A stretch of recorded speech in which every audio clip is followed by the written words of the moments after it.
India ज़रूरत से ज़्यादा ऑक्सीजन प्रोड्यूस करता है, लेकिन फिर भी इंडिया में क्यों ऑक्सीजन की कमी है? आपके लिए कौन सा वैक्सीन ज़्यादा अच्छा होगा, कोवैक्सीन या फिर कोविशील्ड? करीब 100 साल पहले इन्फ्लुएंजा नाम का एक बीमारी आया था जिसने पीपल को इन्फेक्ट कर दिया था। वीडियो को अंत तक ज़रूर देखिए क्योंकि ये वीडियो काफ़ी ज़्यादा इंटरेस्टिंग होने वाला है।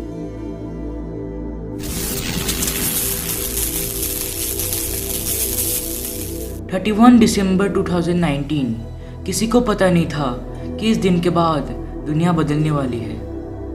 जब पहला केस मिला वुहान, चाइना के एक सिटी में, देखते ही देखते ये वायरस आग की तरह फैलने लगा और ये एक से एक लोगों को इन्फेक्ट करते जा रहा था। यह वायरस इतना फैल चुका था कि ये चाइना के पड़ोसी कंट्रीज में भी अभी फैलना चालू हो गया था।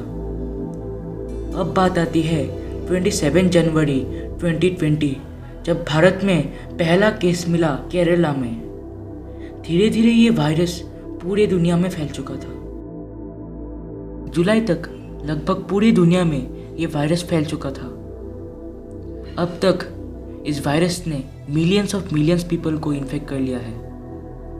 वायरस जिसने कई कंट्रीज को फाइनेंशियली लॉस किया है। वायरस जिसने लोगों की खुशी छीनी है। वायरस जिसके नाम से लोग डर जाते हैं। ये है कोरोना वायरस। जनवरी तक कोविड केसेस काफ़ी ज़्यादा कम हो गए थे, लेकिन अप्रैल में जब से कोरोना वायरस का सेकेंड वेव आया तब से ये वायरस काफ़ी ज़्यादा खतरनाक हो गया है। अभी फ़िलहाल जिसको भी कोरोना वायरस हो रहा है उनका काफ़ी ज़्यादा बुरा हालत है। सेकेंड वेव का ये वायरस इतना खतरनाक है कि पहले वाला कोरोना वायरस 7 दिन में जितना नुकसान करता है, ये वायरस 2 से 3 दिन में उतना नुकसान कर देता है हमारे लंग्स को, जिसके चलते एक पेशेंट देखते देखते सीरियस कंडीशन में चला जाता है, जिसके चलते मौतों का संख्या भी काफ़ी ज़्यादा बढ़ चुका है। आजकल कोरोना के कारण काफ़ी ज़्यादा मौतें हो रही है क्योंकि इंडिया में ऑक्सीजन सिलेंडर्स की काफ़ी ज़्यादा भारी कमी है।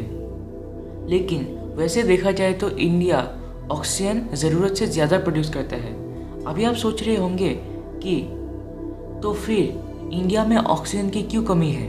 क्योंकि जैसा कि हम जानते हैं कि ऑक्सीजन लिक्विड के फॉर्म में होता है, जिसके कारण इसे -183 डिग्री सेल्सियस पे स्टोर करना पड़ता है और इसे स्टोर करने के लिए क्रायोजेनिक टैंकर्स का इस्तेमाल किया जाता है।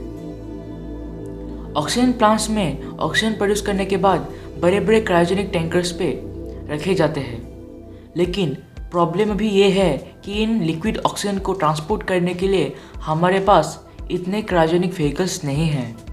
हमारे पास क्रायोजेनिक व्हीकल्स है पर काफ़ी ज़्यादा कम मात्रा में है, जिसके चलते फैक्ट्रीज ऑक्सीजन तो प्रोड्यूस करते हैं लेकिन उसके ट्रांसपोर्ट करने के लिए हमारे पास एक अच्छा ट्रांसपोर्टेशन सिस्टम नहीं है। कारण है इंडिया में ऑक्सीजन ना होने का। दूसरी बात, क्रायोजेनिक व्हीकल्स फैक्ट्री से ऑक्सीजन प्रोड्यूस करके इन ऑक्सीजन सिलेंडर्स में फिल कर देते हैं और ये सिलेंडर्स मेडिकल्स में चले जाते हैं, लेकिन कोई इसे खरीद के ले जाते हैं जिस पेशेंट का घर में ट्रीटमेंट हो रहा है। लेकिन जब आप ऑक्सीजन सिलेंडर्स खरीदते हैं तो आप ऑक्सीजन सिलेंडर में फिल्ड ऑक्सीजन खरीदते हैं, ना कि उस सिलेंडर को। इसलिए आपको ये सिलेंडर फिर से वापस करना होगा। अभी बहुत लोग क्या करते हैं कि लोग इन सिलेंडर्स को खरीद लेते हैं और इसे घर में छुपा कर रख देते हैं, और बहुत से बदमाश लोग इसे ब्लैक मार्केटिंग के लिए भी यूज़ करते हैं, जिसके चलते क्रायोजेनिक व्हीकल्स में ऑक्सीजन आने के बाद भी सिलेंडर्स ना होने के कारण मेडिकल्स तक ऑक्सीजन अच्छे से नहीं पहुंच पाता है। लेकिन फिलहाल की स्थिति को देखते हुए गवर्नमेंट ने बहुत अच्छे स्टेप्स लिए हैं विद रिगार्ड टू ऑक्सीजन। अभी फिलहाल इंडिया में 3 वैक्सीन अच्छे से अवेलेबल है, स्पुतनिक, कोविशील्ड और कोवैक्सीन। लेकिन अभी प्राइवेट कंपनीज और गवर्नमेंट बॉडीज़ कोवैक्सीन और कोविशील्ड को ज़्यादा दे रहे हैं।